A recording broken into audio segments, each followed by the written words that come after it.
저번 시간에 했었던 거 간단하게 얘기를 하면 인퍼런스랑 이밸류에이션에 대해서 제가 좀 논의를 했었잖아요. 인퍼런스 같은 경우에는 여러 가지 인퍼런스 테크닉들을 배웠는데 그런 테크닉들이 나온 이유가 뭐 여러 가지 이유가 있겠지만 그중 대표적인 거는 프리필과 디코드가 나눠져서 처리가 돼야 된다라는 거였죠. 예를 들어서 프리필 같은 경우에는 우리가 챗GPT나 이런 뭐 어떤 LLM에다가 프롬프트라든지 아니면 어떤 인스트럭션을 넣어주면 그게 한꺼번에 처리가 되는 방식이었고, 따라서 모든 여러 가지 토큰들을 가지고 한 번에 처리를 하기 때문에 굉장히 컴퓨트 바운드, 그러니까 컴퓨팅 자원을 많이 써가지고 좀 효율적으로 연산할 수 있는 그런 방식이었죠. 근데 디코드 같은 경우에는 그게 아니고 하나의 토큰씩 이렇게 점점 오토 리그레시브하게 만드는 과정이다 보니까 어쩔 수 없이 뭐 배치 사이즈가 2라고 한다면 컴퓨트보다는 메모리 쪽에 좀 더 오버헤드가 많이 있게 되고, 그래서 되게 비효율적이죠. 요걸 이제 처리하려고 하는 여러 시도 중에 하나가 뭐 배치를 스틱하게 할 건지 컨티뉴어스 배치할 건지 뭐 이런 것들에 대해서 얘기를 했었고, 이게 나눠져 있기 때문에 그런 작업들이 좀 있었다라고 보면 될 것 같아요. 그리고 인퍼스 같은 경우에 매트릭도 좀 다뤘었는데, 예를 들어서 뭐 TTFT랑 그다음에 TPOT 이 두 개를 좀 대표적으로 보면 좋을 것 같고, TTFT 같은 경우에는 우리가 쿼리를 날렸을 때 그 쿼리를 처리를 한 다음에 처음 리스폰스가 왔을 때 그 시간을 얘기를 합니다. 근데 이게 뭐 꼭 LLM에서만 통용되는 그런 매저는 아니고요. 뭐 웹 서비스라든지 앱 같은 경우도 마찬가지겠죠. 어떤 API를 가지고 통신하는 것도 마찬가지일 거고요.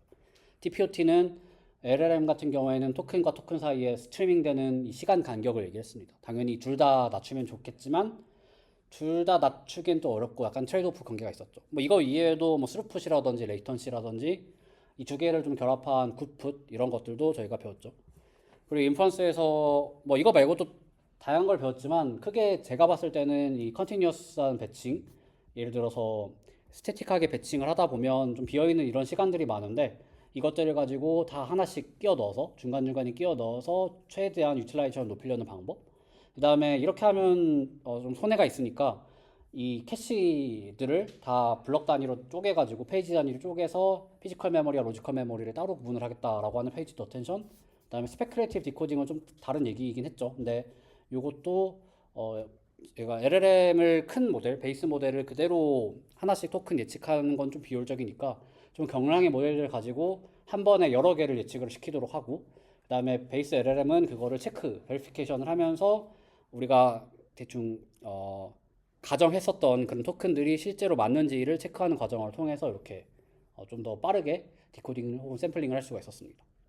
이런 것도 배웠고, 이거는 제가 뭐 너무 뭐 디테일하게 나가진 않을 건데 이 각각에 대해서 어떤 식으로 이 매저들의 장점을 가지고 오는지 뭐 이런 측면에 대해서도 간단하게 언급을 했었죠. 그래서 방금 말씀드린 컨티뉴스 배칭, 뭐 페이지 어텐션, 스페큘레이티브 디코딩 말고도 뭐 여러 가지 잔 테크닉들을 배웠는데 뭐 그것도 사실 다 연관이 되어 있었습니다. 그리고 나서 이밸류에이션에 대해서도 얘기를 했었죠. 근데 뭐 이밸류에이션에 대해서 얘기를 할 때 대부분은 이런 이밸류에이션이 어떻게 만들어졌고 그게 어떤 식으로 벤치마크가 되어 있고 이런 것들이어서 뭐 크게 얘기를 또 드리진 않을 건데, 저희가 이밸류에이션이라고 한다면 당연하게도 이밸류에이션 특히 LLM 같은 경우에는 프롬프트를 만들어 놓고 그 프롬프트를 가지고 넣었을 때 잘 생성이 되었는지를 어떤 매저 지표를 통해서 에큐러시 같은 걸 재겠죠. 근데 이때 이런 재는 거를 원하는 어떤 오브젝티브가 다를 테니까 거기에 맞춰가지고 여러 가지 벤치마크들이 만들어졌다 정도로 이해를 하시면 될 것 같아요. 그래서 거기에 대한 내용이었고, 그다음에 이거는 저번 시간에 배운 거는 아니긴 하지만 오늘 어쨌든 SFT를 얘기를 할 테니까 거기에 대해서 혹시 뭐 까먹었을 수도 있으니 간단하게 좀 얘기를 드리려고 해요. SFT 그 슈퍼바이스 파인 튜닝이라는 거였고, 다 이제 프리트레인 모델을 넥스트 토큰 프리딕션의 로스를 기반으로 해서 만든 다음에 추가적으로 파인 튜닝을 하는 거죠, 말 그대로. 파인 튜닝을 할 때 똑같이 다음 토큰을 예측하는 넥스트 토큰 프리딕션으로 학습을 하긴 하지만, 다만 이때 정답으로 주어지는 게 사람이 직접 레이블링을 하는 어노테이션을 하는 방식입니다. 그래서 슈퍼바이스드하게 파인 튜닝 했다라고 해서 SFT라고 하고요. 혹은 예전에 인스트럭션 파인 튜닝, 인스트럭션 튜닝이라고도 많이 불렀죠. 왜냐하면 대부분 이런 경우에 사람의 어떤 프롬프트를 주고 그 다음에 컴플리션, 정답, 리스폰스를 사람이 직접 만들 테니까 이걸 어떻게 보면 인스트럭션이라고 볼 수도 있잖아요. 그래서 이거를 인스트럭션 튜닝이라도 많이 불렀습니다. 근데 요즘에는 그냥 SFT라고 부르는 것 같아요. 그래서 이게 프리트레이닝이랑 크게 다를 거는 없어요. 전반적인 어떤 로직 자체는 프리트레이닝에서 썼었던 그런 테크닉들, 뭐 로스라든지 그런 리소스적인 측면을 다 동일하게 가져가는데, 다만 데이터셋의 구성이 다른 거였죠. 오늘 얘기를 할 건 아니지만 이렇게 SFT까지 만든 상태에서 추가적으로 강화학습들을 통해서 최종적인 뭐 챗봇 모델이 됐든 아니면 최근에 나오는 어떤 리즈닝 모델이 됐든 에이전틱한 모델이 됐든 이런 것들을 만들게 됩니다. 여기에 대해서는 저희가 다음 시간 아마 다다음 주부터 좀 얘기를 할 거고요. 여기까지가 보시면 알겠지만 대부분은 모델을 어떻게 만들 건지, 학습을 어떻게 할 건지, 이밸류에이션 어떻게 할 건지, 인프라스트럭처 어떻게 깔 건지 등등등에 대해서 배웠는데 엄밀하게 뭐 SFT에서 SFT를 할 때 슈퍼바이저한 어떤 데이터 어노테이션을 한 그런 것들을 쓴다 정도만 얘기를 했지만 대부분 이 데이터에 대해서 수업 때 언급을 하지는 않았습니다. 근데 중요한 거는 어떻게 보면 데이터가 저희가 생각하는 것만큼 생각하는 것보다 훨씬 더 중요할 수가 있는 그런 에스펙트거든요. 이 데이터가 제대로 만들어져 있어야지 우리가 원하는 대로 모델을 또 끌고 갈 수가 있고 학습을 할 수가 있고 SFT도 당연히 할 수가 있고 포스트 트레이닝도 할 수가 있으니까 당연히 그렇고요. 근데 제가 써놨지만 대부분 크게 여기 데이터셋의 중요도에 대해서 그렇게 고평가하는 사람들이 많지 않은 것 같아요. 이게 어떻게 보면 그 이유에 대해서 생각을 해볼 수가 있다면 첫 번째로는 아키텍처라든지 인프라스트럭처에 대해서 뭔가 발전이 있는 것만큼 팬시하지는 않고 데이터셋이 되게 노동 집약적인 그런 업무잖아요.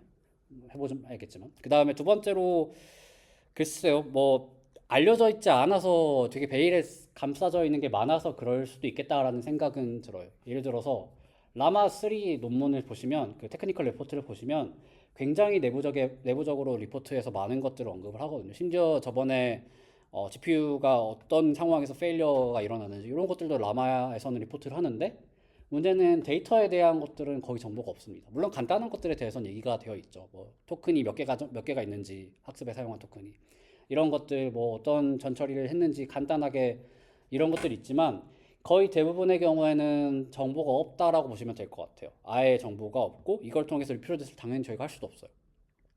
예를 들어서 라마 같은 경우 오픈 웨이트 모델이긴 하지만 어쨌든 오픈소스로 풀려져 있으니까 저희가 학습을 리프로듀스 할 수는 있을 거거든요. 인프라스트럭처가 있다면.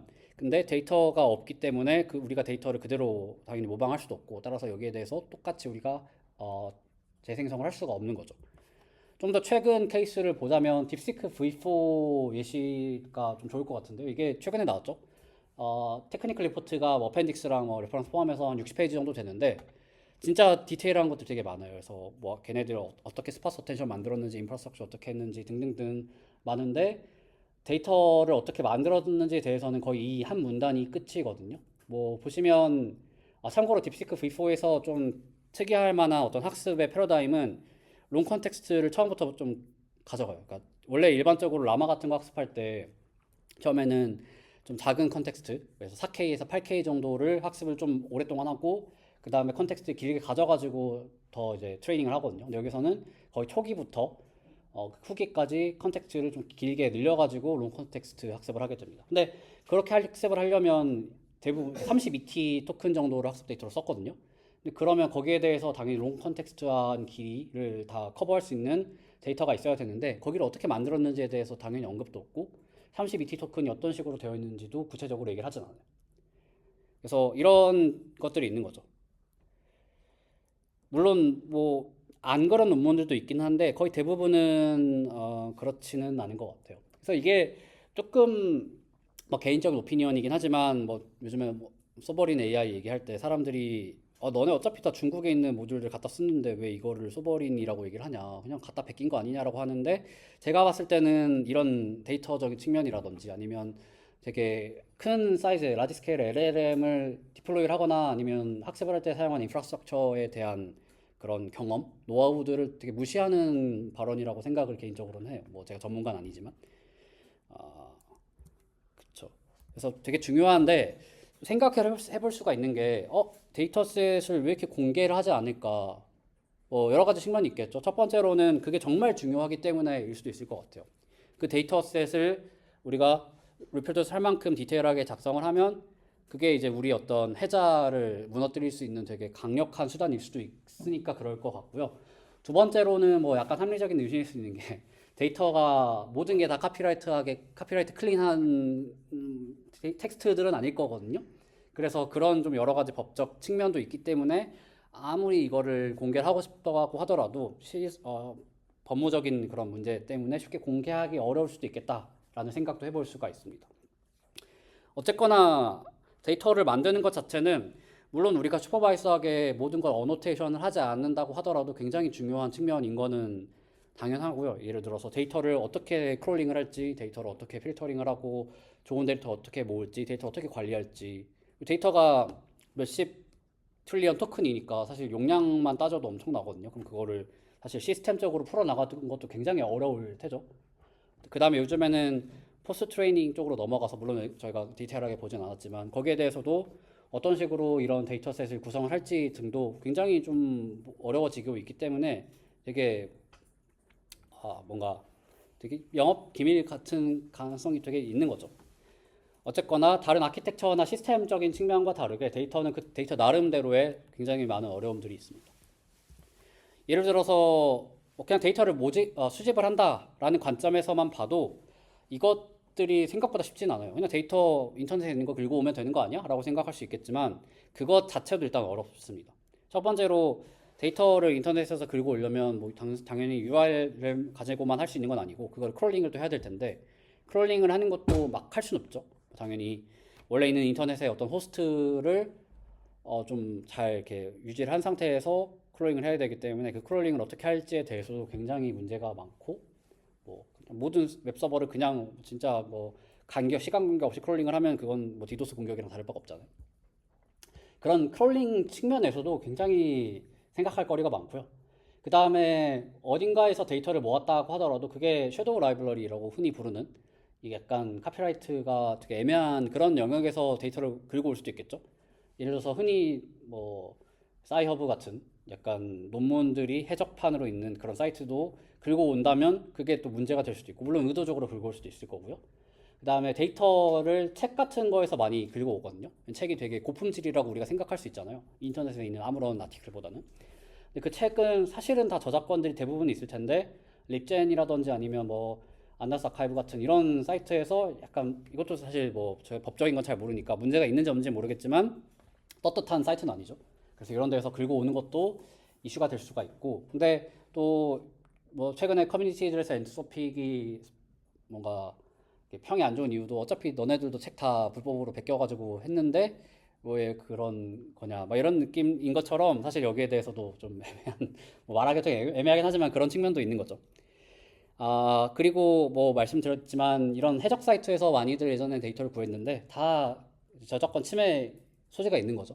그래서 이런 측면에서도 데이터를 구하는 게 되게 어렵다라는 거고 그 다음에 어떤 인터넷 사이트에 들어가서 크롤러가 크롤링을 할 텐데 예전에는 별 생각이 없었을 거예요. 근데 요즘에는 너무나도 LLM이 발전을 하고 크롤링이 많이 일어나다 보니까 우리 사이트는 크롤링 하지 마 라고 하는 그런 시도들도 많이 있습니다. 예를 들어서 그 텀 오브 서비스, 그 약관을 해서 명시하는 경우도 그렇고 로봇.txt 같은 거를 그 홈에다가 명시해놨을 때 이거로 크롤링을 하지 못하게끔 하는 경우도 굉장히 많아진다라고 해요. 24년도 연구에 따르면 챗GPT 이후에 풀 리스트릭션을 걸어놓은 이 빨간색 이 영역이 엄청나게 늘어났거든요. 이게 어쩔 수 없이 크롤링을 하는 것 자체가 뭐 호스팅에 부담도 되고 데이터를 어쨌든 반출할 수도 있는 거니까 여기에 대해서도 상당히 사람들이 피로감을 느끼는 것 같습니다. 그러면 뭐 그냥 해적판의 어떤 데이터, 카피라이트를 무시하고 하는 게 아닌 이상이야 우리가 쓸 수 없는 데이터들이 점점 많아지는 거죠. 예전에는 다 쓸 수 있었는데 이제는 쓰기가 어려워지는 그런 측면으로도 생각을 해볼 수가 있을 것 같아요.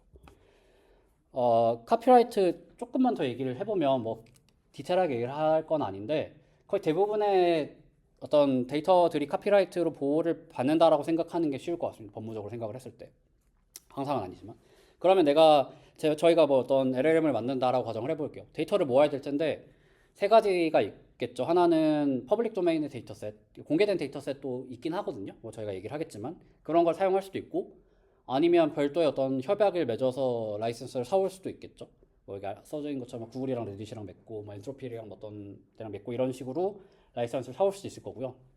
아니면 공정 사용의 법으로 주장을 할 수도 있을 것 같은데 뭐 이것도 약간 애매한 케이스인 것 같아요. 우리가 LLM을 만드는 게 페어 유즈이니까 좀 이거 저작권이 괜찮다 이렇게 클레임을 거는 건데 이것도 뭐 되는 케이스가 있고 아닌 케이스가 있겠죠. 어쨌거나 이런 거를 고려하지 않으면 애초에 우리가 LLM 모델을 만들었을 때 일단 뭐 법적인 문제뿐만 아니라 도의적으로도 되게 문제가 될 거잖아요. 그래서 이런 측면에서도 좀 고려를 해봐야 됩니다.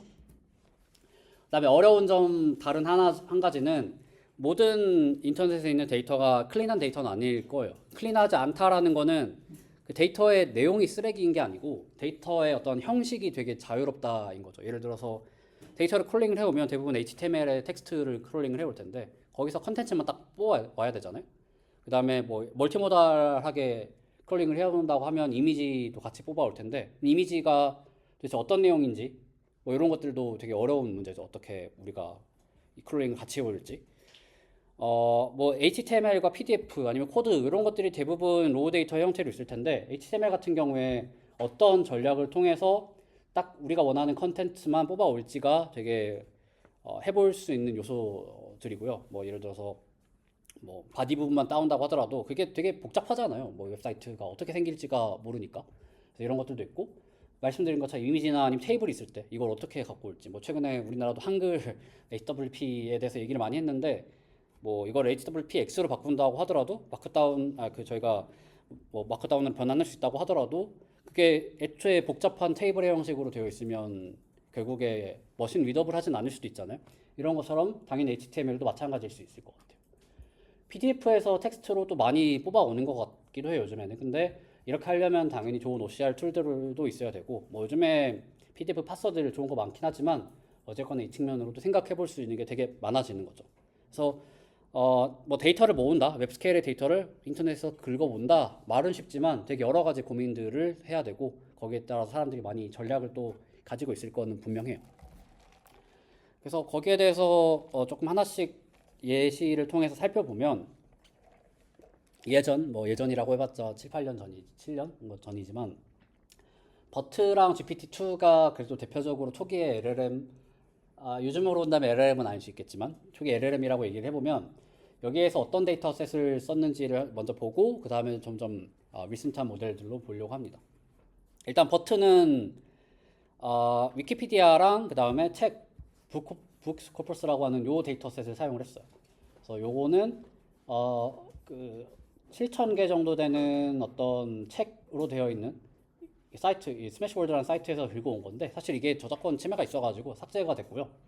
어쨌든 이거랑 위키피디아를 들고 오게 됩니다. 그래서 이걸 가지고 학습을 했고 GPT-2 같은 경우에는 제가 저번에 이 시기를 드렸던 것 같긴 한데 그 레딧에서 카르마 약간 업보트 같은 거요. 그걸로 어느 정도 이상의 사람들이 만든 거면 거기에서 링크가 된 웹페이지들은 그래도 공신력 있는 신뢰할 수 있는 웹페이지다 라고 판단을 하고 그거를 통해서 한 8밀리언 정도의 웹페이지를 긁고 와서 한 40기가 정도 데이터를 갖고 왔다고 합니다. 그래서 뭐 요거 자체는 아마 클로즈 데이터인 것 같고 오픈 웹 텍스트 코퍼스라는 이 데이터에서 요걸 조금 레플리케이션 하려고 하는 시도들이 있었어요. 어쨌거나 이런 여러 가지 전략들로 예전에는 뭐 되어 왔었고요. 그 다음에 데이터셋을 얘기를 하면 항상 빠질 수가 없는 게 커먼 크롤이거든요. 사실 이거는 데이터셋이라기보다는 어떤 웹에 있는 어떤 정보들을 다 크롤링을 해서 메인테인 하려고 하는 그런 어떤 시도들이고 이게 항상 다 덤프들을 제공을 해요. 어떤 주기적으로. 예를 들어서 뭐 매달 제공을 한다든지 이거 사이트 들어가시면 덤프들이 다 있거든요. 그래서 거기에서 덤프들을 제공하고 일반적으로 이 커먼 크롤 CC라고 축약을 해서 많이 부르는데 이걸 통해서 이제 필터링을 해서 데이터를 만드는 것 같습니다.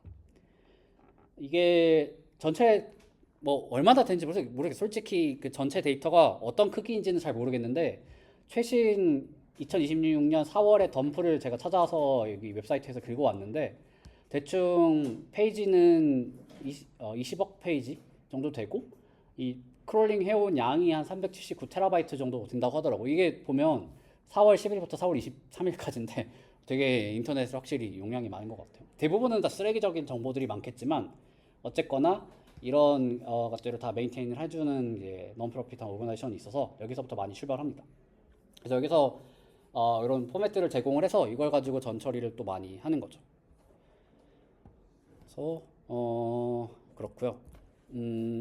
그다음에 이런 것뿐만 아니라 사실 고품질의 데이터가 더 중요할 수도 있을 것 같아요. 대부분의 인터넷 데이터 거의 다 필터링이 많이 되거든요. 이 데이터가 엄청나게 많겠다라고 생각을 할 수는 있겠지만 필터링 해보고 중복되는 거 제거하면 뭐 몇 퍼센트 쓰지를 못해요. 나중에 그 그림으로 보여드리겠지만 이게 저품질인 데이터가 많으니까요. 근데 저희가 생각을 해봤을 때 좀 특별한 케이스, 스페셜라이즈된 소스긴 하지만 고품질이라고 부를 수 있는 그런 몇 가지 소스들이 있겠죠. 뭐 예를 들어서 가장 대표적인 거 위키피디아가 될 것 같아요. 우리나라에서는 그렇게 많이 쓰진 않지만 나무위키가 있으니까. 나무위키 저작권은 잘 모르겠지만 비슷하지 않을까요? 어쨌거나 제가 한국어 LL을 만든다면 나무위키를 그리고 올 것 같긴 해요. 네, 위키피디아는 전 세계적으로 많이 쓰니까 여기에서 많이 사용을 해서 고품질의 데이터로 가정을 많이 하죠. 일단 왜 그러냐면 여러 가지 이유가 있는데 뭐 고품질일 수도 많이 쓰는 이유가 고품질일 수도 있고 또 여기서 덤프를 다 제공을 하니까 그걸 가지고 뭐 쓸 수 있기 때문에 그런 거죠. 그다음에 여기가 좋은 점이 어쨌거나 개인의 어떤 철학이라든지 오피니언들이 들어가진 않잖아요. 나무위키는 좀 들어가는 것 같긴 하지만 위키피디아는 조금 더 그거보다 공신력이 있으니까 더 하이 퀄리티 리소스라고 생각을 해볼 수가 있고 추가적으로 엑스터널 링크가 있으니까 거기를 타고 가서 당연히 더 크롤링도 잘 해볼 수가 있을 것 같아요. 깃허브 당연히 코드 베이스로 뭔가 데이터를 만들 때 많이 쓸 수밖에 없는 그런 저장소일 것 같고요. 뭐 지금 저 레포 수라든지 이런 것들은 아웃데이트가 될 수 있어서 지금 어떤지는 모르겠는데 어쨌거나 당연히 중요할 수밖에 없죠. 아카이브 아니면 매드펍 같은 어떤 학술적인 사이트도 많이 사용을 합니다. 논문들도 어떻게 보면 되게 고퀄리티의 어떤 문서들이라고 볼 수가 있으니까요. 그래서 뭐 이런 것들이나 아니면 커먼 크롤에서 가져온 데이터를 가지고 이 필터링을 해와서 최종적인 데이터를 많이 만들게 되죠. 뭐 거기에서 몇 가지 예시들을 보면 CC넷이라고 2019년에 나온 게 있는데 이것도 마찬가지로 커먼 크롤에서 가져온 거를 여러 가지 작업들을 해가지고 좀 데이터를 만들게 됐어요. 예를 들어서 그런 작업들이라고 한다면 디더플리케이션, 뭐 랭귀지 아이덴티피케이션, 퀄리티 필터링 이런 건데 디더플리케이션은 어떤 거냐면 그냥 중복 방지예요. 중복 방지에 대해서 저희가 자세히 다루지는 않을 거긴 하지만 그 중복이라는 게 정말 같은 문서가 혹은 같은 어떤 패러그래프가 정말 익젝트하게 매칭되는 경우도 있을 수도 있고 아니면 내용이 살짝 바뀌긴 했는데 거의 대부분 중복일 수도 있잖아요. 그래서 그런 것들을 어떻게 우리가 어디까지 제한을 하고 어디까지 삭제를 할지 그 다음에 중복이 되면 원래 모든 데이터를 다 삭제할지 아니면 중복된 것만 삭제할지 이런 것들도 엄청나게 룰이 되게 많긴 합니다. 뭐 저희가 보지는 않을 거지만 그 다음에 뭐 다국어를 지원을 하든 아니면 영어만 지원을 하든 언어에 대한 식별도 당연히 있어야 될 수도 있어요. 왜냐하면 거기에 따라서 여러 가지 전략을 할 수도 있고 영어만 처리하거나 아니면 한국어만 할 수 있는 LLM을 만든다 뭐 그럴 일은 없겠지만 그런 경우에도 이 언어에 대해서 당연히 우리가 판별을 해야지만 맞춰서 할 수 있으니까요. 그 다음에 또 중요한 것들은 퀄리티에 대해서 필터링 당연히 되어야겠죠. 어떤 문서나 어떤 글이 얼만큼의 퀄리티를 가지고 있는지를 모델 관점이라든지 아니면 룰 베이스 기반의 필터링 알고리즘을 써가지고 잘 필터링 해오게 되는 거죠. 그래서 이거를 했더니 이 데이터를 만들었더니 그냥 일반적인 버트 위키피디아로 학습한 버트랑 비교해서 훨씬 더 좋았다라고 합니다. 당연히 위키피디아보다는 훨씬 더 많은 데이터를 모을 수가 있을 테니까요. 간단하게 이 필터링이나 이런 것들을 좀 살펴보면 필터링을 하려는 목적은 지금 아래에 있는 그림처럼 우리가 가지고 있는 타겟 데이터 T라는 어떤 디스트리뷰션이 있다라고 가정을 해볼게요. 그러면 이거를 따라할 수 있는 어떤 필터링 알고리즘을 만드는 거고요. 그 다음에 추가적으로 로우 데이터는 그냥 인터넷에서 긁어온, 뭐 커먼 크롤에서 긁어온 그런 데이터일 텐데 이거는 대부분 이제 저품질의 데이터가 많을 테니까 타겟 데이터처럼 고품질의 데이터, 서브 데이터를 우리가 얻고자 하는 거죠. 타겟 데이터, 예를 들어서 위키피디아라고 한다면 커먼 크롤에서 긁어온 데이터가 위키피디아만큼의 고품질이거나 아니면 위키피디아 스타일 이런 느낌으로 글이 있으면 그거를 이 T 프라임이라는 데이터로 우리가 묶어보고 그러면 타겟 데이터랑 이 모을 데이터라고 하는 T 프라임이 둘 다 가지고 있을 테니까 당연히 타겟 데이터만 가지고 있는 것보다는 훨씬 더 좋겠죠. 데이터가 더 많으니까. 이런 식의 접근법이고요. 이것도 여러 가지가 있는데 뭐 엔그램 방식의 랭귀지 모델을 써가지고 필터링 하는 경우도 있고 아니면 단순하게 그냥 클래시파이어를 써가지고 패스트 텍스트를 되게 많이 사용하는데 이걸 써가지고 클래시피케이션을 해서 필터링 하는 경우도 되게 많습니다. 자세히 다루진 않을게요. 이걸 왜 쓰냐? 당연히 퀄리티에 대한 필터링 필요할 수도 있고 그 다음에 아까 말씀드린 언어에 대한 식별도 어떻게 보면 필터링 작업일 수도 있겠죠. 왜냐하면 어떤 클래시피케이션을 하는 거니까요. 그 다음에 만약에 우리 언어 모델은 되게 욕 같은 거는 배우지 않게 하고 싶다라고 한다면 욕을 다 필터링을 해야 될 텐데 그런 것들도 여기에 포함이 될 수가 있습니다. 혹은 여러 가지 세이프티에 대한 필터링도 당연히 여기 안에 들어가는 응용 사례일 수도 있겠죠. 이런 필터링을 해야지만 최대한 안전하고 그러면서도 정보량은 많은 그런 데이터를 얻을 수가 있을 테니까요. 그 다음에 사실 데이터를 만든다라고 한다면 또 해야 되는 작업 중에 하나는 중복 제거를 해야 되는 거죠. 아까 말씀드린 것처럼 중복이라는 게 굉장히 여러 측면에서 많이 나올 수밖에 없고, 예를 들어서 웹사이트를 크롤링을 해온다고 했을 때 대부분 웹사이트마다 가지고 있는 약관들이 있을 거잖아요. 약관들이 웹에 이제 크롤링 되는 형태로 텍스트가 나올 텐데 그것들은 다 사실 거기서 거길 거거든요. 의미가 있는 텍스트들도 아니고. 그러면 예를 들어서 C4 데이터 아마 조금 나올 텐데 거기서 이 라이센스랑 이 약관에 관한 텍스트가 6만 번이나 나왔대요. 사실 6만 번이나 저희가 제거하지 않고 데이터에다가 넣고 학습을 하게 되면 뭐 이게 되게 의미 있는 데이터가 아니잖아요. 그래서 안 좋을 수도 있고, 그 다음에 모델이 약관을 외워버릴 수도 있겠죠. 엄청나게 많이 나왔을 테니까. 이런 좀 여러 가지 측면이 있기 때문에 중복되는 것들은 제거를 하는 게 학습 효율 측면이나 아니면 뭔가 메모라이제이션 측면에서 당연히 좋을 수밖에 없습니다. 여기에 대해서도 뭐 몇 가지 전략들이 있을 텐데 이 중복을 판단을 할 때 어떤 기준, 어떤 그래뉴리티로 판단을 할지, 문장 단위로 우리가 검사를 할지, 뭐 패러그래프 단위로 할지, 문서 단위로 할지 이런 것들도 굉장히 생각해 볼 수 있는 여지가 많고, 그 다음에 어느 정도까지를 중복이라고 생각해야 되는 거죠. 아까 말씀드린 것처럼 완전히 일치해야지, 뭐 문장 단위로 일치해야지 중복, 뭐 해시 같은 걸 쓸 수 있겠죠. 아니면 약간 다르더라도 뭐 그걸 매칭이 되긴 한다면 그거를 중복이라고 해야 될지, 이런 것들에 대해서도 생각해 볼 수 있는 게 또 많은 거죠. 뭐 약관만 하더라도 웹사이트마다 약관 내용이 살짝씩 다를 테니까 그것들은 거의 대부분 중복일 텐데 약간씩 다를 거잖아요. 그런 경우는 이것도 애매해지는 거죠. 익젝트한 중복만 중복이라고 생각하는 건. 그 다음에 만약에 중복일 경우에 다 지울지 아니면 중복이 아닌 것만 하나만 남기고 다 지울지, 뭐 이런 것들도 생각해 볼 수가 있는 거죠. 예를 들어서 약관 같은 경우에 사실 의미가 없는 데이터일 수가 있으니까 다 지우는 게 맞을 수도 있잖아요. 그래서 이런 여러 가지 디자인 초이스들이 있긴 하지만 어쨌거나 사람들이 사용하는 그런 방식들이 좀 여러 가지가 있습니다. 그래서 이런 필터적인 측면을 되게 다양하게 해서 데이터들이 그 19년도, 20년도부터 해서 좀 오픈된 게 있어요. 그래서 C4라는 데이터셋, 이게 T5라는 모델에서 나온 데이터인데 여기에서도 마찬가지로 커먼 크롤을 써가지고 여러 가지 이제 필터링 작업을 통해서 데이터를 만들게 되고요. 여기서는 좀 휴리스틱하게 필터링을 했는데 예를 들어 이런 거예요. 커먼 크롤에서 데이터를 당연히 크롤링을 해보면 대부분은 되게 짧은 단어들만 있는 문장들이 있을 거잖아요. 그래서 그런 것들에 따라서 그래서 마침표가 있는데 뭐 예를 들어 단어가 5개가 있는 문장이야 라고 하면 그거는 남기고, 정확히 라인이긴 하지만 그 다음에 뭐 어떤 페이지, 웹페이지가 문장이 3개 이하면 다 지우고, 뭐 어떤 욕 같은 거 있으면 지우고, 그 다음에 이런 좀 휴리스틱하게 되게 의미 없는 이런 페이지들은 지우고, 뭐 이런 것들 있잖아요. 이런 휴리스틱한 방법들을 써가지고 필터링을 되게 많이 하게 돼요. 근데 이게 어떻게 보면 이게 휴리스틱하기 때문에 옵티멀하지는 않겠지만 모델의 편향도 없고 또 간단하게 해볼 수 있는 것 중에서 되게 퀄리티가 높기 때문에 많이 이 매뉴얼한 휴리스틱 알고리즘을 써가지고 필터링을 하게 됩니다. 그래서 이때 이 CC 덤프를 써가지고 데이터를 되게 많이 줄여서 이걸 가지고 그래서 어쨌든 고품질의 데이터를 모았고요. 20년도에는 그 파일이라고 발음해야 되나? 파일이라고 하는 데이터셋이 되게 이제 인기가 많았는데 이거 같은 경우에는 굉장히 많은 요소들에서 데이터를 모았어요. 예를 들어서 여기 나와 있기는 하겠지만 이 텍스트로 보면 이 커먼 크롤에서 갖고 온 거, 뭐 펀메드, 아카이브, 프로젝트 구텐버르크는 이 책 같은 거거든요. 약간 퍼블릭 도메인에 써도 괜찮은 책. 그다음에 북3는 이것도 좀 이건 섀도우 라이브러리 책인데 이것도 뭐 있고 스택 익스체인지, 기터브 등등등 가져와가지고 데이터를 만든 것도 공개가 되어 있었어요. 뭐 이런 식으로 공개를 해놨고요. 그 다음에 더 나아가서 고퍼라든지 라마 이런 21년도부터 23년도까지 이런 모델들도 마찬가지로 비슷한 방식의 필터링을 적용을 해가지고 데이터셋을 만들긴 합니다. 물론 뭐 공개를 하지 않았을 수 있겠지만요.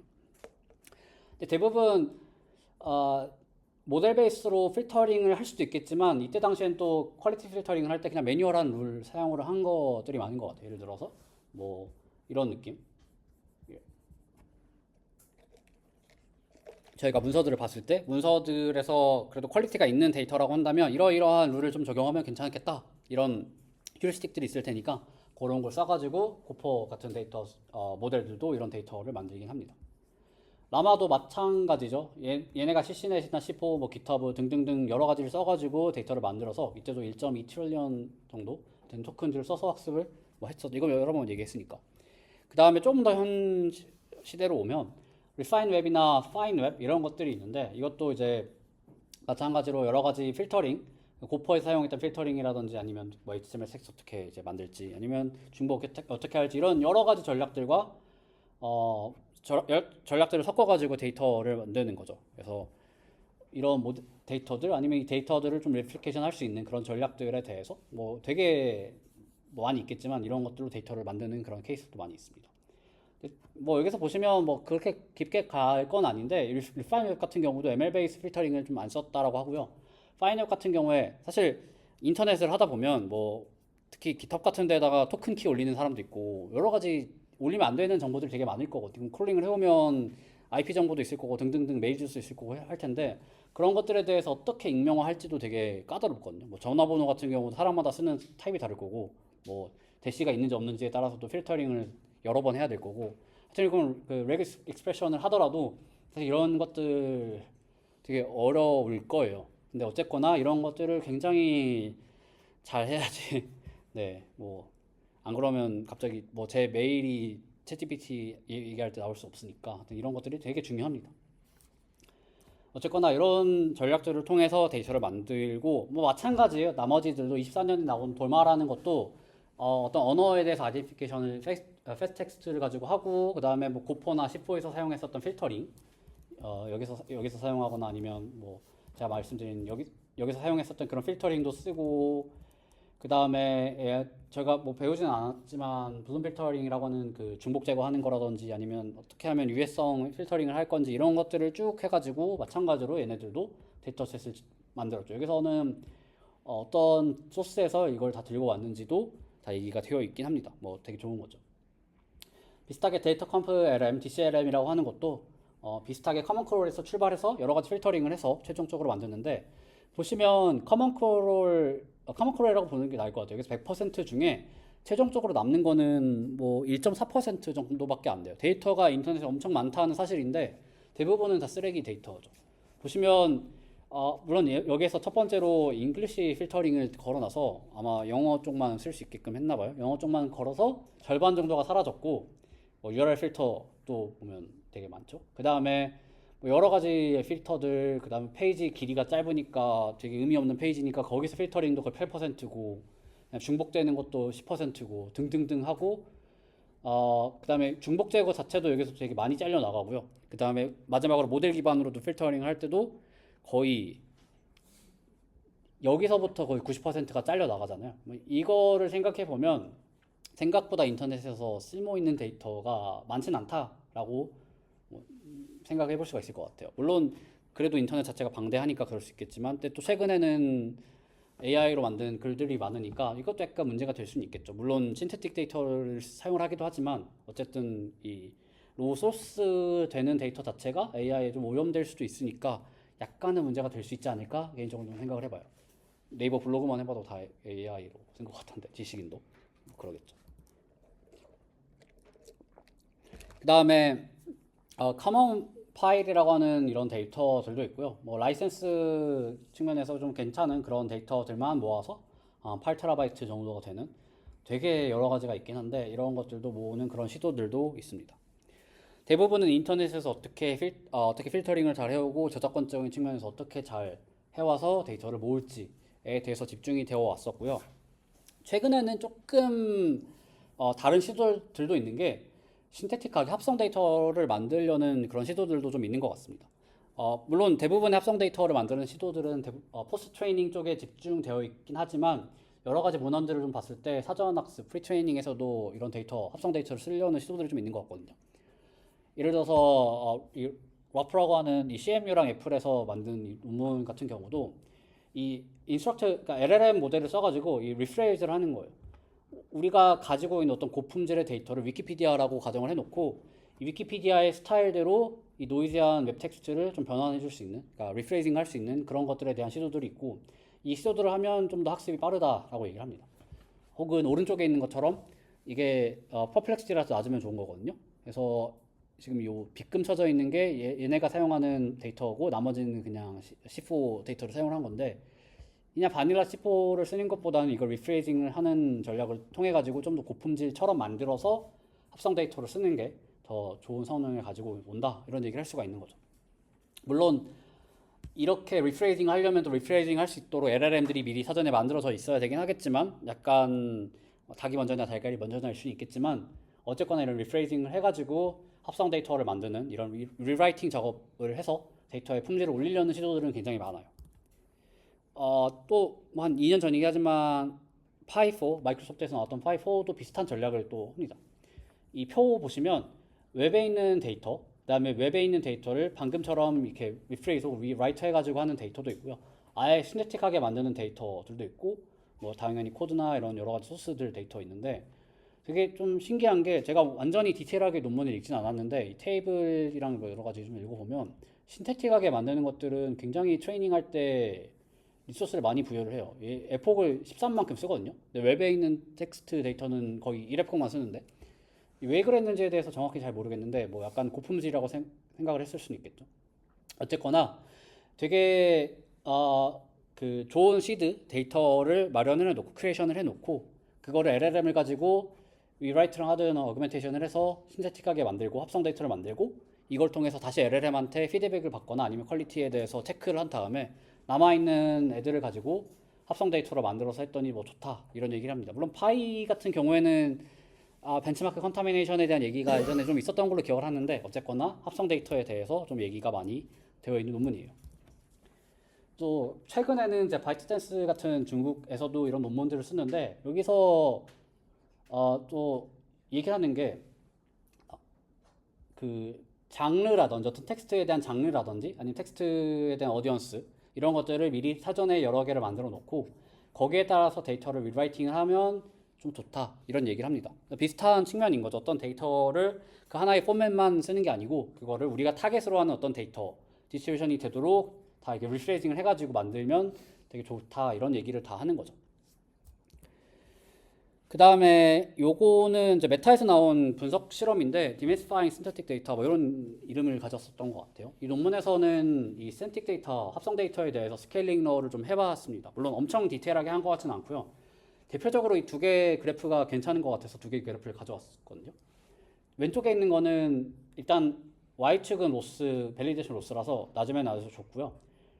왼쪽에 있는 이미지에서 X축은 일단 모델 자체가 1빌리언 파라미터의 모델일 때 데이터를 더 늘려줬을 때 어떻게 로스가 바뀌는지에 대한 거고 오른쪽은 아마 이게 50빌리언이죠. 50빌리언의 토큰을 썼을 때 모델 사이즈를 X축이 모델 사이즈거든요. 모델 사이즈 늘렸을 때 어떻게 경향이 나타나는지를 보이는 거고요. 여기서 좀 선이 너무 많아서 복잡한데 일단 파란색에 있는 게 커먼 크롤 아마 베이스 라인이라고 보시면 될 것 같습니다. 그 다음에 이 빨간색 계열에 있는 거 HQ 리프레이즈나 아니면 노란색 계열에 있는 QA 리프레이즈는 말 그대로 리라이팅 한 거예요. 신테틱 데이터까지는 아니고 뭐 약간 신테틱이라고 볼 수 있겠지만 어쨌든 리라이팅을 하는 그런 전략이고요. 완전히 리라이팅 한 거 아니면 섞어서 쓰는 거에 대한 전략들이 3개씩 있게 됩니다. 그 다음에 초록색은 거의 제너레이트된 텍스트라고 보시면 될 것 같아요. 정확하게 제가 프로토콜이 기억은 안 나는데 아마 원래 있던 데이터에서 키워드랑 뭐 여러 가지 핵심적인 것만 뽑아서 텍스트를 생성을 해가지고 만든 거라고 보시면 될 것 같습니다. 보시면 완전히 제너레이트된 것만 가지고 사용을 하면 성능이 좋지는 않은 것 같아요.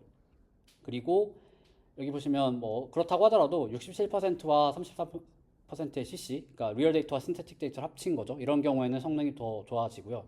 커먼 컬러만 쓰는 것보다는 1빌리언 모델 같은 경우에는 좀 더 좋다라고 볼 수가 있고, 그 다음 33% 정도를 이제 합성을 쓰고 67%를 리얼 쓰면 훨씬 좋아지죠.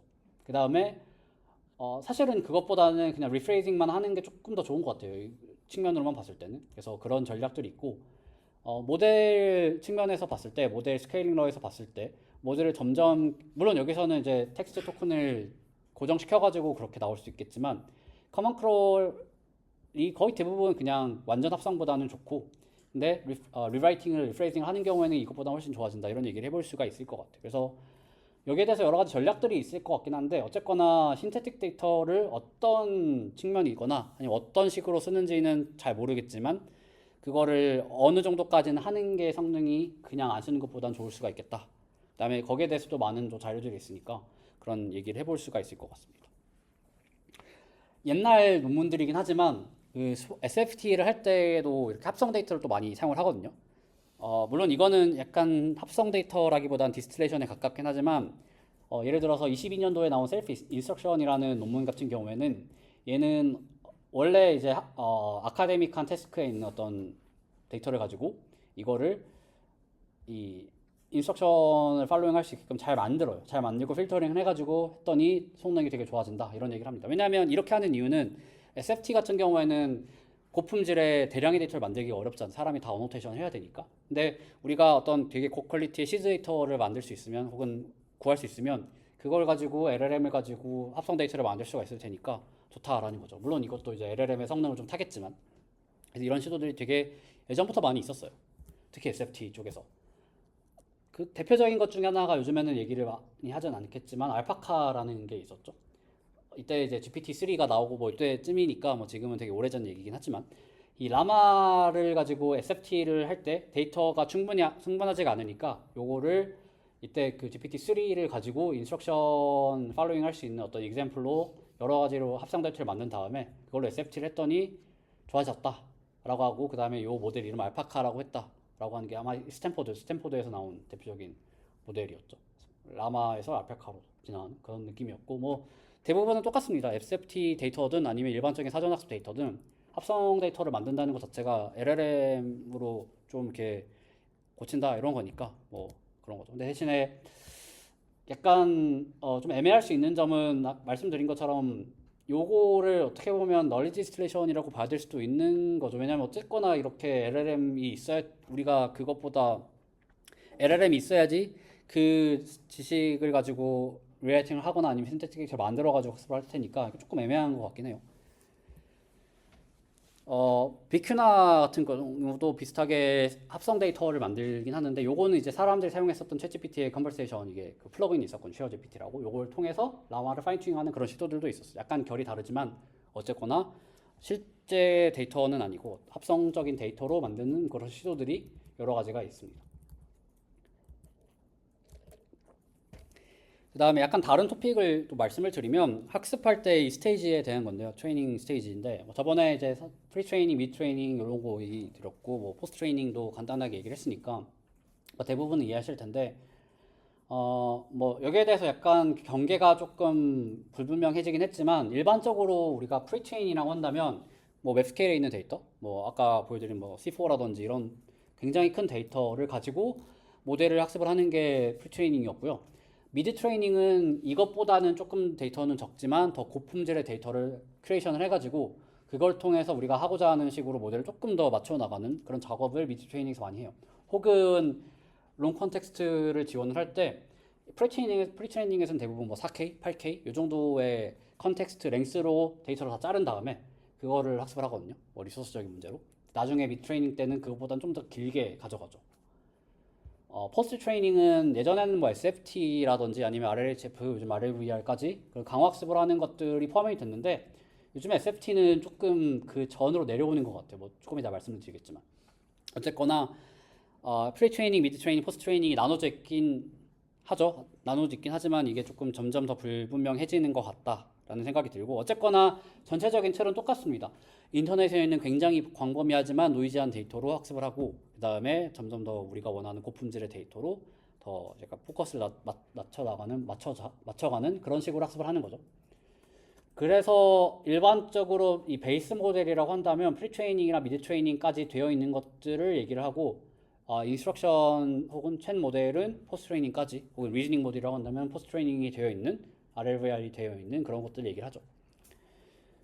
요즘엔 베이스 모델이 많이 나오는지 잘 모르겠어요. 예시를 들자면 라마3 같은 경우에 저번에 이 패러리즘을 봤을 때 처음에 단계에서는 배치 사이즈를 작게 가져가고 뭐 요거는 이제 다른 얘기 크리티컬 배치 사이즈 때문이긴 하겠지만 점점 더 배치 사이즈를 키워나가거나 아니면 컨텍스트를 길게 가져가는 그런 것들을 얘기를 드렸는데 이게 어떻게 보면 프리 트레이닝과 미드 트레이닝의 약간 블러리 되는 경계라고 볼 수가 있겠죠. 보시면 처음 두 단계에서는 8K 정도의 시퀀스 랭스의 데이터로 가지고 하는데 그 다음부터는 13만, 130K 정도니까 엄청나게 길어지죠. 그래서 이런 것들에 대해서 뭐 어쨌든 점점 더 컨텍스트 랭스를 키워나가는 과정에서도 하고요. 그다음에 하이퍼클럽엑스도 그때 봤었는데 스테이지 1, 2, 3, 4로 나눴을 때 보시면 1에서는 되게 일반적인 그런 데이터를 많이 할당을 해가지고 학습을 하고 점점 이거를 줄여나가는 거죠. 스테이지 4까지 가면 이것보다는 코드라든지 매스 되게 우리가 봤을 때 이 추론이라든지 어려운 작업에 필요한 그런 좀 고품질의 데이터 이런 것들을 많이 넣게 되고 혹은 인스트럭션 튜닝 SFT라고도 볼 수 있을 텐데 SFT적인 데이터도 이 과정에서 같이 들어가게 됩니다. SFT가 이제 미드 트레이닝이나 프리 트레이닝이 편입됐다는 게 뭐 이런 얘기인 거죠. 딥시크 V4가 뭐 요즘 나온 거니까 같이 조금 들고 왔는데 여기서는 살짝 좀 다르게 접근을 해요. 라마라든지 아니면 기존의 모델들 같은 경우에는 롱 컨텍스트 트레이닝을 되게 후반부에 하거든요. 후반부에 어쩔 수 없이 조금밖에 할 수가 없는데 그 이유는 리소스적인 문제도 있고요. 데이터를 롱 컨텍스트를 지원하는 것들을 구하기도 어렵겠죠. 예를 들어서 요거를 지원을 하려면 어쨌거나 내가 가지고 있는 데이터가 뭐 첫 번째는 8,000 토큰보다는 커야 될 거잖아요. 데이터가. 그리고 요 13만 정도의 토큰 랭스를 지원을 하려면 내가 가지고 있는 굉장히 많은 데이터가 13만 토큰만큼 큰 어떤 컨텍스트가 있어야 될 텐데 중간중간 잘려져 있는 건 의미가 없잖아요. 근데 그거를 모으는 것도 일단 어렵고 그 다음에 아까 리소스적인 측면에서 KB 캐시라든지 이런 여러 가지 문제가 있으니까 풀 어텐션을 쓰는 모델 같은 경우에는 애초에 학습할 때부터 리소스를 엄청 들여서 롱 컨텍스트를 지원하기 되게 어려울 거거든요. 근데 딥시크 V4는 뭐 저도 완전 논문을 자세하게 읽진 않았지만 어쨌든 얘네가 스파스 어텐션에 대해서 굉장히 공을 많이 들였기 때문에 이런 측면에서 되게 경량이 됐거든요. 뭐 딥시크 예전 버전보다 훨씬 더 모델은 큰데 들어가는 리소스는 적다 뭐 이런 얘기를 하니까 그래서 이런 게 가능하지 않을까라는 생각은 좀 듭니다. 그래서 뭐 보시면 여기 좀 써져 있어요. 예를 들어서 뭐 32 토큰 데이터를 쓰는데 처음에 1토큰 정도만 아마 간단하게 쓰는 거, 그 짧게 쓰는 것 같고 그래듀얼리하게 랭스를 1밀리언까지 넘겨주거든요. 그래서 이런 것들이 조금 좀 아마 향후에 다른 모델들도 비슷하게 스파트 어텐션 쓰면 이런 측면으로 가지 않을까 싶어요. 처음부터 롱 컨텍스트 보여주면 좋을 테니까요. 어쨌거나 딥시크 V4도 어떤 식으로 데이터가 만들어졌는지 모르니까 뭐 어떻게 할지 모르겠지만 뭐 그런 측면으로 접근하지 않을까 싶습니다. 그 다음에 조금 더 구체적인 예시를 보면 올모 같은 경우에는 데이터셋을 어떤 거를 어떤 트레이닝 단계에서 썼는지를 다 명시를 해놨습니다. 그래서 여기에서 힌트를 좀 얻을 수도 있겠죠. 예를 들어 아까 봤었던 DCLM이라든지 아카이브, 뭐 위키피디아 이런 것들도 같이 사용을 하고요. 프리트레이닝 단계에서 아니면 뭐 코드적인 것들, 페이퍼 뭐 이런 거 당연히 사용을 하죠. 그래서 이걸 통해서 당연히 프리트레이닝에서 여러 가지 측면에서 사전을 학습을 하고 미드 트레이닝 같은 경우에는 조금 더 고품질의 데이터를 사용을 하죠. 뭐 DCLM 사용을 하긴 하지만 이게 저희가 배우겠지만 약간 SFT 데이터거든요. 위키피디아 이런 거 사용하고 그다음에 이 수학적인 거라든지 코드적인 것들에 대한 내용들이 더 좀 있게 되는 거죠. 그래서 이런 것들로 미드 트레이닝까지 하고 포스트 트레이닝은 이제 SFT적인 거라든지 아니면 추가적으로 우리가 강학습할 때 사용할 수 있는 그런 데이터 같은 거를 써가지고 좀 더 추론에 적합할 수 있도록 그렇게 학습을 다 하게 됩니다. 그 다음에 이거는 뭐 저번에 얘기를 드렸던 미니스피엠 논문인데 여기서 보시면 여기서 WSD라는 그 러닝 레이트 디케이 하는 방법을 제안을 했잖아요. 거기서 이 스테이블 단계에서는 그냥 일반적인 프리트레이닝의 데이터를 사용을 하거든요. 근데 디케이 단계에서 보시면 이런 SFT 데이터들이 포함이 되어 있습니다. 그래서 보시면 그냥 프리트레이닝 단계에서도 SFT를 같이 그냥 넣어서 하는 거구나라고 또 생각을 해볼 수가 있겠죠. 뭐 모든 경우에 이렇게 하는지 모르겠지만 당연히 많은 경우에 베일에 감싸져 있기 때문에 어쨌거나 전체적으로는 이런 SFT가 프리트레이닝 단계에 좀 편입이 되는 그런 느낌으로도 볼 수가 있는 것 같아요. 그래서 데이터적인 측면에서 정리를 좀 하면 뭐 되게 뭐 사실 우리가 할 수 있는 얘기 별로 없어서 좀 산만하긴 한데 슬라이드가 어쨌거나 가장 중요한 거는 데이터는 모델을 학습할 때 엄청나게 중요한 요소긴 한데 생각보다 언더레이트 됐다. 그 다음에 데이터가 그냥 인터넷에서 긁어 와가지고 하면 되는 거 아니야 라고 생각할 수 있겠지만 데이터들은 다 하늘에서 그냥 떨어지는 건 아니고 우리가 굉장히 고품질의 작업들을 많이 해야지 고강도의 작업도 해야 되고 그 다음에 사람들 어떤 리소스도 써야 되고 해야지만 좋은 데이터가 만들어질 수 있습니다. 뭐 여러 가지 측면 우리가 디테일하게 보지는 않았겠지만 하다못해 필터링이라든지 중복을 어떻게 제거할 건지 아니면 익명화를 어떻게 할 건지 이런 것들도 엄청나게 많이 휴리스틱을 쓰거나 아니면 모델을 만들어야지만 이런 걸 할 수 있겠죠. 당연히 뭐 모델 학습도 해서 그걸로 필터링을 할 수도 있을 거고요. 그리고 최근에는 합성 데이터로도 많이 이제 사용을 하려는 경향이 많이 보이는 것 같고, 그런 측면에서도 여러 가지 논문들을 좀 봤습니다. 예전 논문들도 봤고 최근 논문들도 봤고요. 그리고 데이터 측면에서 가장 중요한 거는 뭐 저희가 그냥 일반적인 연구실 단위에서는 큰 문제는 없겠지만, 이제 프론티어 랩에서는 아마도 이제 라이센스라든지 리걸 이슈가 굉장히 큰 문제가 될 것 같고, 뭐 당연히 LLM을 넣는다라고 한다면 어쩔 수 없이 중요한 이슈 중에 하나겠죠. 요 정도까지가 데이터고요. 그 다음 토픽으로 SFT를 짧게 조금 볼 건데, 뭐 내용 자체는 알잖아요. 내용 자체는 아는데 거기에 대해서 여러 가지 좀 얘기해 볼 수 있는 것들을 같이 좀 얘기해 보고 수업을 마치면 좋을 것 같습니다. 예를 들어서 데이터를 어떻게 모을지, 뭐 아까 데이터 얘기를 했겠지만 데이터에 대해서 뭐 한 3, 4년 전부터 이 어떤 플레이버로 데이터를 모을지에 대해서 뭐 언급들이 있으니까 거기에 대해서 좀 얘기를 하고요. 그 다음에 좀 여러 가지 리마라든지 이런 좀 측면들도 보고, 그 다음에 뭐 아마 이게 앞에 제가 뺐었던 것 같은데 좀 다른 측면에서도 보고 그냥 끝내면 좋을 것 같아요. 뭐 대부분 그렇게 어렵진 않은 내용이고 그냥 아 이런 거 있구나 이런 식으로 되어 있구나 이 정도로 보면 될 것 같습니다. SFT를 할 때 데이터를 예전부터 아카데믹한 태스크에 맞는 데이터를 쓸지 아니면 사람들의 프롬프트를 가지고 할지 이런 것들이 좀 갈려 있었어요. 물론 인용된 거 보시면 알겠지만 되게 옛날 거긴 하거든요. 네, 뭐 요즘에도 뭐 비슷한 얘기를 할 수 있을 테니까 가져왔습니다. 아카데믹 테스트라고 한다면 그냥 우리가 이밸류에이션을 봤었던 그런 데이터를 가지고 인스트럭션 튜닝 혹은 SFT를 한다라고 보시면 될 것 같고요. 사용자 프롬프트, 유저 프롬프트를 가지고 한다면 그냥 우리가 챗봇 쓸 때처럼 그런 느낌으로 나올 수 있는 방식을 위해서 SFT 한다라고 보시면 될 것 같아요. 어쨌거나 둘 중 어떤 방식이 됐든 넥스트 컴프리딕션으로 학습을 한다라는 거는 본질적으로 동일하지만 사용하는 데이터 디스트리뷰션이 다른 거죠. 그래서 이 플랜 T5 첫 번째 토픽부터 좀 볼 텐데, 요거 같은 경우에는 SFT를 가지고 이 파인 튜닝 태스크들이 되게 많아요. 아카데믹한 태스크들이 뭐 QA도 있을 거고 아니면 텍스트를 가지고 뭔가 하는 그런 트레이닝 데이터들이 많을 거잖아요. 그런 걸 가지고 몽땅 모아서 한 1800개 이상의 데이터를 가지고 학습을 했다라고 보시면 될 것 같습니다. 그 아까 어떤 데이터에 보시면 제가 정확히 왔나 여기 플랜이 있었죠. 이런 것들을 얘기를 할 수가 있을 것 같아요.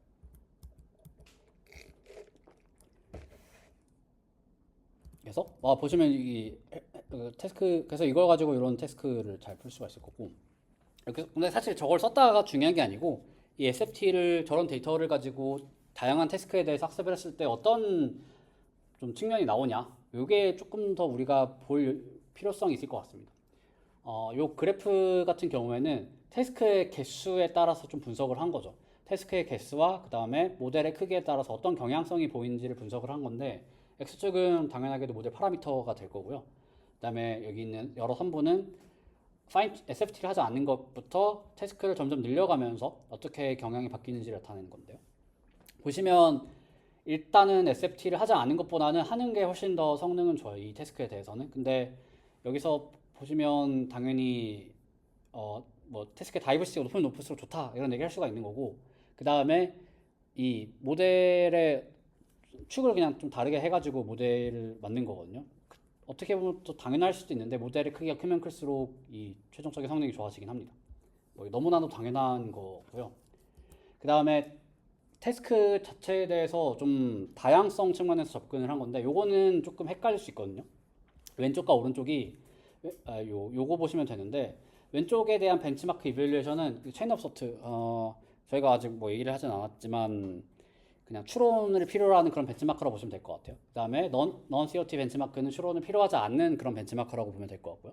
그럼 생각해 봤을 때 COT 벤치마크에서는 COT로 파인 튜닝하는 게 좋을 거고, non COT 같은 경우에는 좀 애매할 수가 있을 것 같아요. 왜냐면 요거 같은 경우에는 추론보다는 비추론적인 어떤 태스크가 더 쉬울 테니까 추론을 학습을 하면 당연히 non COT도 다 잘할 수 있을 거라고 생각할 수가 있잖아요. 근데 보시면 당연히 왼쪽 같은 경우에는 COT 혹은 COT와 non COT를 둘 다 학습한 게 훨씬 더 좋고, 그러니까 디스트리뷰션이 다른 경우에는 조금 이게 성능이 잘 안 나오죠. 다만 여러 가지 다이버시티하게 배운다든지 아니면 인디스트리뷰션의 데이터를 가져올 경우에 좀 더 성능이 좋습니다. 오른쪽 같은 경우에는 이게 좀 특이한 게 이 non COT 벤치마크에서 non COT를 그 다음에 COT랑 비교해보면 정확히는 파인 튜닝하지 않은 것과 COT를 비교해보면 비슷해요, 성능이. 그리고 넌 COT와 COT, 넌 COT를 같이 더한 게 비슷한 성능이고요. 사실 이걸 보면 이거는 난이도보다는 어떤 디스트리뷰션의 차이 때문에 이런 현상들이 발생했다라고 볼 수가 있겠죠. 그래서 이런 측면에서도 좀 생각해 볼 수 있는 여지들이 좀 있는 것 같습니다. SFT를 분석을 할 때. 어쨌거나 이때 당시에 SFT를 아카데믹 태스크 이런 거에다가 한 이유는 일단 이게 데이터를 만들기가 되게 쉬울 거예요. 왜냐하면 아카데믹 태스크라고 한다면 딱 인스트럭션을 팔로잉 할 수 있는 그런 형태로 만들어져 있으니까. 근데 뭐 여러 가지 장점들이 있긴 하지만 단점으로는 이게 과연 우리가 생각했을 때 챗봇을 만든다고 했을 때 그 사람들이 동의할 수 있는, 사람들이 되게 좋다고 할 수 있는 측면으로 학습이 될 건지에 대해서는 좀 아닐 수가 있다라는 거죠. 그 이유 중에 하나가 대표적인 게 이 제너레이션의 길이 문제인데요. 예를 들어서 여기서 사용하는 플랜 데이터 셋을 좀 뜯어보면 대부분 인스트럭션 팔로잉을 할 수 있는 그런 아카데믹 태스크 같은 경우에는 문제가 엄청 길고 답은 짧을 거예요. 그래야지 우리가 채점을 하기 편할 테니까. 그래서 인풋 시퀀스 랭스는 굉장히 긴데 이 타겟, 그러니까 정답에 해당하는 시퀀스 랭스는 비교적 짧거든요. 거의 대부분 500토큰 미만. 그렇기 때문에 이게 우리가 사용하는 것과 정반대의 어떤 디스트리뷰션인 거죠. 우리는 뭐 글쎄요, 에이전틱하게 하는 경우에 좀 다르긴 하겠지만 챗봇으로 대화를 하는 경우에는 대부분 입력은 짧고 응답이 길어야 되니까요. 그래서 이게 좀 문제가 되기 때문에 단순히 아카데믹 태스크에 대해서만, 물론 이게 고품질일 수는 있겠지만 SFT를 하는 거는 조금 위험할 수 있습니다. 그래서 당연하게도 뭐 인스트럭션 GPT라든지 아니면 여러 가지 챗봇 모델을 만들 때 이런 사용자의 프롬프트를 가지고 만드는 게 너무나도 당연할 수밖에 없는 거죠. 물론 이걸 만들기는 더 어렵겠지만요.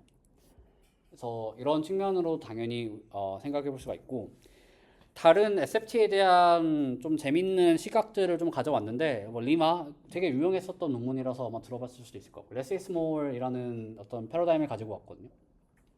여기서 슈퍼피셜 얼라이먼트 하이퍼세시라고 하는 게 뭐 요약을 하면 이미 프리트레이닝 단계에서 LLM들이 굉장히 많은 데이터를 가지고 큰 모델이 학습을 했기 때문에 그런 지식들은 다 이미 내부에 다 저장이 되어 있다라는 거예요. 그러면 SFT가 하는 역할은 뭐냐면 새로운 지식을 주입하는 게 아니고 그 모델이 가지고 있는 내재되어 있는 지식들을 그냥 끄집어내는 그런 역할을 한다라고 합니다. 뭐 좀 더 나아간다면 LLM들은 모든 걸 다 알고 있으니까 그냥 포맷을 맞춰가지고 얘가 발현을 잘 할 수 있게끔 도와주는 게 SFT다라고 주장을 하는 거고요.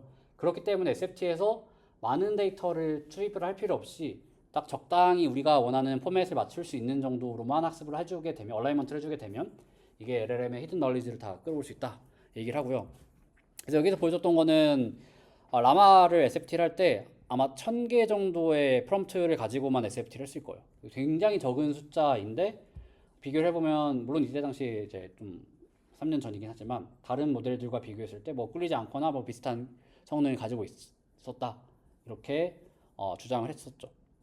그래서 여기에 대해서 되게 많은 디베이트들이 일어나는 것 같아요. 뭐 퀄리티가 좋아야 되니, 퀀티티가 좋아야 되니, 뭐 질이니 양이니 이런 것들이긴 한데 이것도 좀 옛날 것들만 있긴 하지만 사실 여기에 대해서 정답은 없는 것 같습니다. 이때 당시만 하더라도 딱히 모델 아키텍처 생각해보면 대부분 다 수렴을 했잖아요. 어떤 거를 사용할지, 하이퍼 파라미터 어떻게 할지. 근데 여기서는 SFT에 대한 데이터 숫자만 보더라도 굉장히 다양한 걸 볼 수가 있죠. 이때 당시.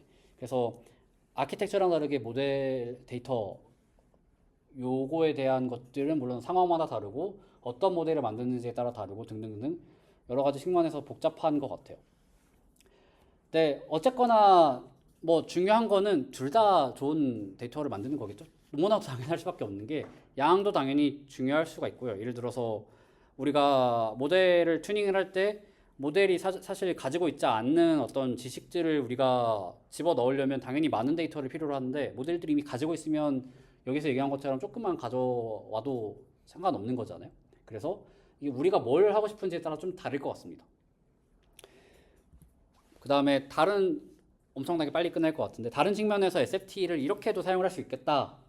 뭐 재밌는 게 있어가지고 좀 들고 왔어요. 물론 저희가 리즈닝에 대해서 얘기를 하진 않았고 아마도 다음 시간에 리즈닝에 대해서 얘기를 할 텐데 요즘에 이제 O1이 나온 것도 거의 뭐 2년 전이긴 하지만 이때 당시에 리즈닝, 그러니까 추론 우리가 얘기를 하죠. 추론하지 않는 모델에서 추론하는 모델로 진화가 된 거였거든요. 사람들이 그때 당시에 아 이거 어떻게 했지 굉장히 많이 궁금증을 자아냈는데 일단 성능 자체가 너무 달랐으니까요. GPT-4를 쓰다가 5원을 쓰면 그때 엄청 진짜 많이 바뀌었다고 생각을 했었거든요.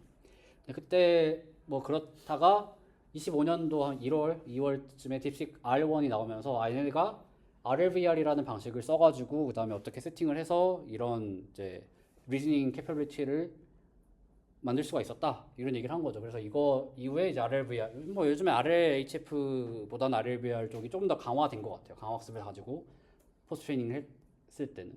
그래서 이렇게 RLVR을 가지고 리딩 모델을 만들 수가 있는 거죠.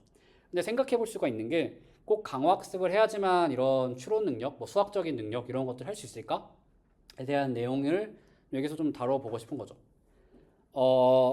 그래서 이 리즈닝 디스틸레이션이라고 이름을 붙였는데 리즈닝 할 수 있는 모델이 있으면 뭐 GPT가 됐든 뭐 딥식이 됐든 리즈닝 할 수 있는 모델이 있으면 그 모델에서 리즈닝 트레이스를 뽑아온 다음에 그걸로 SFT를 할 수 있으면 우리가 강화학습 없이도 리즈닝을 할 수 있는 모델을 만들 수 있기는 합니다. 물론 여러 가지 제한 사항들이 있긴 하지만 예를 들어서 일반적으로 SFT를 한다라고 한다면 수학 모델을 풀 때 뭐 23 곱하기 47이 뭐야? 라고 하면 앤서가 1081 이렇게 쓰고 요걸 이제 넥스트 토큰 프리딕션으로 학습을 하는 거죠.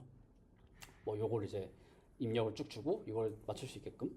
근데 이런 경우에 물론 이렇게 뭐 SFT를 하진 않겠지만 이렇게 SFT를 하게 된다면 만약에 이 모델이 추론을 뭐 할 수도 있겠지만 추론하는 게 아니고 그냥 정답을 외워버릴 수가 있겠죠. 이런 비슷한 패턴이 들어왔을 때 그냥 이렇게 실제로 추론을 해서 하는 게 아니고 그냥 이거를 외워버려가지고 출력을 낼 수가 있을 수도 있어요. 그래서 리즈닝 하지 않는 모델들이 이런 특성들이 많죠. 근데 리즈닝을 이제 SFT를 통해서 한다라는 건 뭐냐면 이런 식으로 똑같은 질문이 들어왔을 때 싱크라는 이 토큰을 뭐 싱크는 그냥 뭐 예시를 든 거고 이 안에서 어떤 식으로 이 문제를 풀었는지에 대해서 우리가 트레이스들을 다 마련을 해놓고요. 그 다음에 최종적으로 답을 내도록 이렇게 인스트럭션들을 다 마련을 해놓은 거죠. 그러면 마치 뭐 위에 쪽 같은 경우에는 저희가 뭔가를 배울 때 답지를 보고 배우는 건데 아래쪽은 선생님이 하나씩 풀어주는 걸 보고 그대로 물론 따라하는 것 같긴 하지만 어쨌거나 중간중간에 어떤 식으로 풀어주는지를 하나씩 보기 때문에 좀 더 이런 측면에서 발현할 수 있는 게 여지가 있다라는 거고요. 물론 SFT라는 게 이미테이션인 거죠. 모방학습이라고 많이 얘기를 하는데 모방학습이라는 측면이 있긴 하지만 어쨌거나 위쪽보다는 아래쪽처럼 선생님이 어떤 식으로 문제를 푸는지를 모방하는 게 추론을 할 때는 좋을 테니까 어떻게 보면 합리적인 얘기일 것 같아요. 그래서 딥시크 R1 같은 경우에도 비슷한 얘기를 하긴 했거든요. 이 딥시크 R1 논문을 보시면 딥시크 R1, 디스틸, 퀸 이런 모델이 있는데 이게 딥시크 R1을 가지고 리즈닝 할 수 있는 모델을 가지고 QN32B 베이스 모델을 가지고 SFT를 아까와 같은 방식을 했을 때 요 모델들이 나오는 거예요. 뭐 물론 크기는 다르겠지만 그래서 이렇게 리즈닝 할 수 있는 트레이싱을 SFT를 제공을 했기 때문에 이 기존에 있는 GPT-4라든지 아니면 소넷 3.5 뭐 넌 리즈닝 모델이겠죠. 이것보다 훨씬 더 좋은 성능을 보일 수가 있게 됩니다. 아마도 얘네들은 이 QN보다는 훨씬 더 모델 크기는 컸을 텐데 이 리즈닝 팀원에서는 이런 훈련을 학습을 안 받았기 때문에 좀 성능이 떨어지는 거죠. 하지만 달걀이 먼저 나서 뭐 닭이 먼저 나서 문제인 것처럼 이 리즈닝 디스틸레이션 하려면 리즈닝 모델을 가지고 있어야 돼요. 근데 이 리즈닝 모델을 가지고 있는 게 그냥 GPT 쓰면 되는 거 아니냐라고 할 수 있겠지만 그건 아니고 GPT가 이렇게 리즈닝 트레이스를 다 전달해 주진 않거든요. 뭐 축약을 해가지고 보여주는 게 하겠지만 내부적인 모든 것들을 다 이렇게 주지는 않기 때문에 이거를 다 모방을 할 수가 없습니다. 그래서 뭐 오픈소스 모델을 쓰든 우리가 리즈닝 모델을 쓰든 이런 식으로 해야겠죠. 근데 어쨌거나 이렇게 디스틸레이션 해가지고 뭐 작은 모델이라든지 이런 아니면 SFT만 간단하게 딱 해가지고 모델을 만든다든지 할 수 있는 그런 능력들을 보일 수 있다라고 생각을 해보면 좋을 것 같습니다. 그래서 아까 리마와 비슷하게도 그 봤었던 이 레스리스모가 비슷하게 이 리스닝 디스틸레이션 같은 경우도 그냥 이거 리스닝을 할 수 있게끔 우리가 인스트럭션만 줄 수 있도록 한 1000개 이샘플만 줘도 비슷하게 성능이 되게 오른다라는 그런 연구들도 있어요. 예를 들어서 요 논문 같은 게 리모라고 하는 이 논문 같은 경우에는 이미 사전학습 때 뭐 여러 가지로 배웠기 때문에 모델 자체는 리즈닝 할 수 있는 능력은 있으니까 SFT에서 리즈닝 디스틸레이션을 굉장히 적은 데이터, 이거 필터링을 엄청 해가지고 되게 적은 데이터 한 800개 정도만 뽑거든요. 이걸 가지고 SFT만 해도 얘가 엄청나게 성능이 쭉 오르더라, 이런 얘기를 하는 거죠. 그래서 결과적으로 여기서의 시사점은 뭐 프리트레이닝 모델이 중요하다라는 것 같아요. 프리트레이닝을 어떤 데이터로 하는지 어떤 모델을 쓰는지는 사실 뭐 다들 회사마다 다르겠지만 어쨌거나 그 성능이 좋은 프리트레이닝 모델을 만들어야지 이런 것들이 더 당연히 잘 될 거다라는 거죠. 비슷하게 퍼스트 트레이닝도 어떤 지식을 끄집어내는 그런 역할이라고 하는 그런 해석들도 있거든요. 그래서 결국 프리트레이닝 모델을 잘 만드는 게 중요하다라는 걸로 귀결이 되는 것 같습니다. 그래서 이 리모뿐만 아니라 가지고 오진 않았지만 S1이라고 하는 25년도 초에 나왔던 요 논문들도 비슷하게 SFT를 써가지고 굉장히 뭐 아마 그때 $50 정도의 돈만 가지고 파인 튜닝을 했을 때 리스닝 캐퍼빌리티를 올릴 수 있다, 이런 얘기를 또 했었거든요. 그래서 비슷한 그런 분석들이 여러 개가 있는 것 같아요. 그러면 생각해 볼 수 있는 게 뭐 비슷한 얘기를 계속 하고 있긴 한데 SFT가 왜 이게 동작할까, 여기에 대해서 조금 더 정리를 해보면 결국에 여러 가지 얘기들을 종합을 해보면, 물론 이게 확실한 100% 정답은 아니겠지만 대부분 LLM 그 자체 사전학습 때 갖고 있었던 그런 행동들을 익스트랙션 하는 거라고 얘기를 많이 하는 것 같아요. 물론 제가 이제 모르는 여러 가지 반론들도 있을 수도 있고 제가 봤을 때 반론들에 대한 논문들도 있는 것 같은데, 일단 제가 확인한 바로는 그런 것들이 대부분인 것 같습니다. 그래서 첫 번째로 프리트레이닝 모델 굉장히 중요하고, 그 다음에 SFT를 통해서, 물론 SFT만 쓰면 안 되겠지만 이걸 통해서 그런 능력들을 끄집어내는 거죠. 이런 얘기들이 뭐 여러 가지 측면에서 생각을 해볼 수가 있는 게, 첫 번째로 프리트레이닝 때 배우지 않았던 지식들을 가지고 SFT를 하는 게 되게 어렵다는 얘기를 또 많이 해요. 예를 들어서 우리가 뭐 아까 리모나 아니면 리마 같은 경우에 뭐 1000개 정도 example을 주면 SFT를 우리가 원하는 대로 할 수 있다라고 했지만 그게 아니고 사전학습 때 아예 보지 못했던 널리지 같은 경우에는 할루시네이션이 일어나는 경우도 많고, 그 다음에 퍼포먼스가 저하되는 경우도 되게 많다라고 얘기를 합니다. 예를 들어서 이 논문 같은 경우에 어떻게 보시면 되냐면 위쪽이 이제 트레이닝 액큐러시이고 50% 정도는 이제 아마 50%50% 언노운 지식으로 학습을 했을 거예요. 그 다음에 이게 점점 늘어나는 거 보시면 처음에는 우리가 알고 있는 지식에 대해서 굉장히 빠르게 액큐러시가 올라가는데 모르는 건 엄청 천천히 올라가죠, 비교적. 근데 모르는 게 올라갈 때 보시면 그 데브 액큐러시가 갑자기 급격하게 내려가는 걸 볼 수가 있어요. 물론 약간 스케일이 좀 다르긴 하지만. 그래서 이것들을 보면 우리가 모르는 것들을 학습할 때, 이미 사전 학습 때 배우지 않았던 거를 SFT라든지 또 어떻게 보면 파인 튜닝 해가지고 학습을 하려고 했을 때 약간 모델의 퍼포먼스라든지 할루시네이션에 문제가 생기는 거 아닌가라고 하는 그런 분석들도 좀 있거든요. 그런 측면에서 봤을 때 이게 조금 뭐 그렇게 동작을 하는 것 같다, 위쪽처럼 그런 얘기를 할 수가 있는 거죠.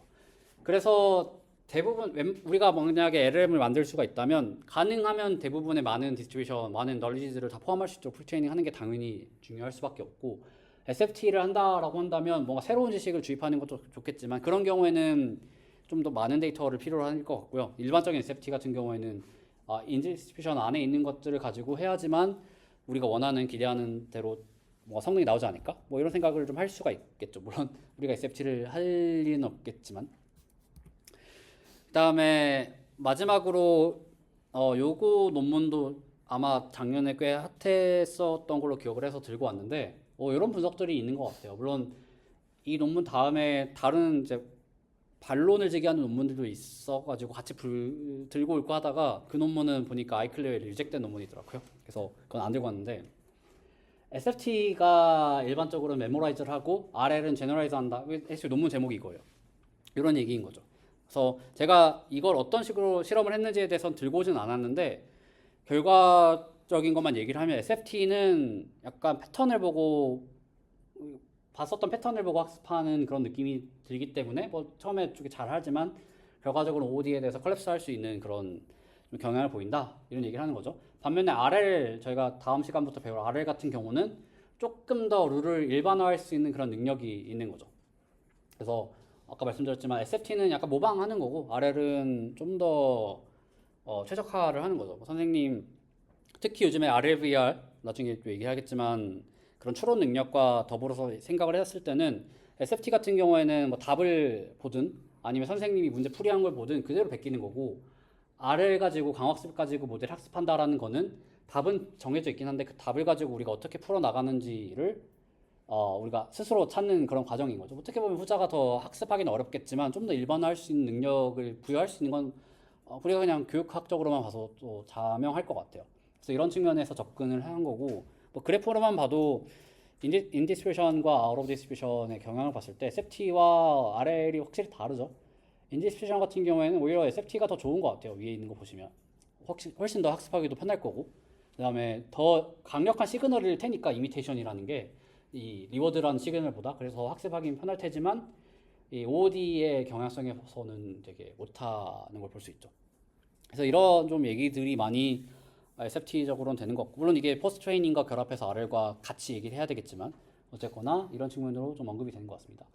물론 그렇다고 하더라도 SFT가 중요하지 않다라고 하기는 되게 어려워. 이 논문에서도 얘기하듯이 일단 RL만으로는 뭔가 할 수는 없거든요. SFT로 일단 인스트럭션 팔로잉까지 만들어 놓거나 해야지만 그 다음부터 RL을 쓸 때 되게 편해지기 때문에 이게 필수적인 작업이긴 합니다. 물론 RL을 하기 전에 이제 포스트 트레이닝 단계에서 SFT를 할지 아니면 뭐 미디 트레이닝, 프리 트레이닝 단계에서 SFT를 할지는 상황마다 다르겠지만 이 모든 프로세스들이 다 이제 필요한 거는 맞아 보여요.